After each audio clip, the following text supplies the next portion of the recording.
কি হয়েছে অরুণ ভাই? আজকে ভাবি আবার আপনার সাথে ঝগড়া করছে? আর ভাবি বলেন না, ভারী অশান্তিতে আছি, কি করি বলেন তো। আচ্ছা অরুণ ভাই, কি নিয়ে ঝগড়া করে সেটা কি একবার খুঁজে দেখছেন? দেখছি মেয়েদের ঝগড়া করার জন্য কোনো কিছুর দরকার হয় না, শুধু একটা স্বামী দরকার।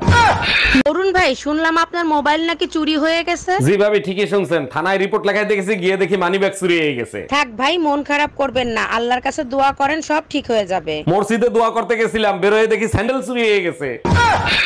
এই তোমার ছোট ভাই ঢাকা ভার্সিটিতে চান্স হয়েছে, ওরে নাকি ভর্তি করাবা না? ওরে কষ্ট করে লেখাপড়া শিখেছে মানুষ হওয়ার জন্য, এখন জানোয়ার বানাতে পারবো না। এগুলো কি বলো তুমি? ঢাকা ভার্সিটিতে পড়ার জন্য মানুষ পাগল হয়ে যায়। আগে হয়তো, এখন হয় না, এখন ওখানে ভাতের বিনিময়ে জীবন দিতে হয়। আমি চিৎকার করে কাঁদি। ডাক্তার, আমার বউয়ের জ্ঞান কি ফিরছে? হ্যাঁ অরুণ সাহেব, জ্ঞান ফিরছে। এই রকম রোগীদের প্রাথমিক চিকিৎসা দিবেন, মুখ দিয়ে অক্সিজেন দিবেন, তাহলেই জ্ঞান ফিরে যাবে। ধন্যবাদ ডাক্তার, এত সুন্দর উপদেশ দেওয়ার জন্য। এবার বলেন, মেয়েদের অজ্ঞান করব কিভাবে? বাসায় চলো, আমি শিখাই দেবো কিভাবে অজ্ঞান করতে হয়।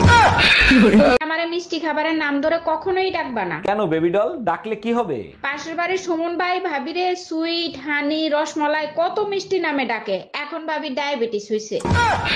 এই টুম্পা, এক গ্লাস পানি দাও তো। যতটুক সময় ঘরে থাকো শুধু হুকুম করো, এক গ্লাস পানি পর্যন্ত ঢাইলা খাইতে পারো না। তোমরা মেয়ে ছেলেরা যে বালের কাজ করো, সব কাজ আমি করতে পারি, এমন কোনো কাজ নাই যে আমি করতে পারি না। তাই নাকি? তাইলে একটা বাচ্চা পয়দা করে দেখাও তো। স্ত্রীকে শাসন করলে অত্যাচারী, শাসন না করলে কাপুরুষ। স্বামী ঘরের বাইরে থাকলে আড্ডাবাজ, ঘরের ভিতরে থাকলে আকাম্মা। স্ত্রীকে চাকরি না করতে দিলে সন্দেহপ্রবণ, আর চাকরি করতে দিলে বউর কামাই খোর। কোন দিকে যাবে পুরুষ?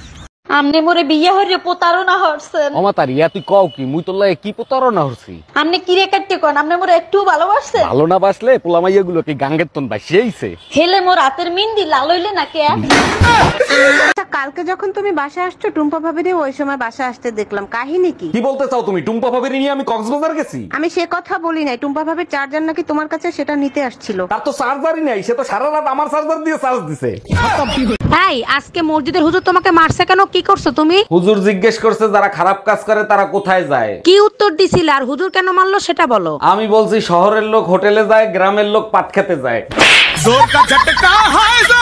এই তোমার ছোট ভাই ঢাকা ভার্সিটিতে চান্স হয়েছে, ওরে নাকি ভর্তি করাবা না? ওরে কষ্ট করে লেখাপড়া শিখেছে মানুষ হওয়ার জন্য, এখন জানোয়ার বানাতে পারবো না। এগুলো কি বলো তুমি? ঢাকা ভার্সিটিতে পড়ার জন্য মানুষ পাগল হয়ে যায়। আগে হয়তো, এখন হয় না, এখন ওখানে ভাতের বিনিময়ে জীবন দিতে হয়। আমি চিৎকার করে এই তোমার ঠোঁটে লিপস্টিকের দাগ আসলো কি করে? আমি তো তোমারে কিস করি নাই। পাশের বাড়ির টুম্পা ভাবি ওয়াইফাই পাসওয়ার্ড চাইছিল, পাসওয়ার্ড বলার সাথে সাথে কিস করছে, আমি কি করব? ওয়াইফাই এর পাসওয়ার্ড দিলে কিস কেন করবে? ওয়াইফাই এর পাসওয়ার্ড কি ছিল? কিস মি ভাবি।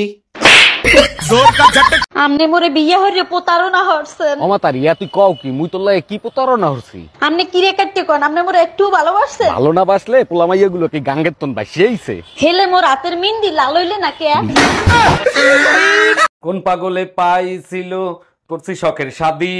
আই শোনো, পায়েস বানাচ্ছি, চিনি নিয়ে আইসো তো। চিনিরে যদি না পাই, পাশের বাড়ির টুম্পা ভাবিরে নিয়ে আসবো। আমি কাজের সেরি চিনির কথা বলি নাই, পায়েসে দেওয়ার চিনির কথা বলছি।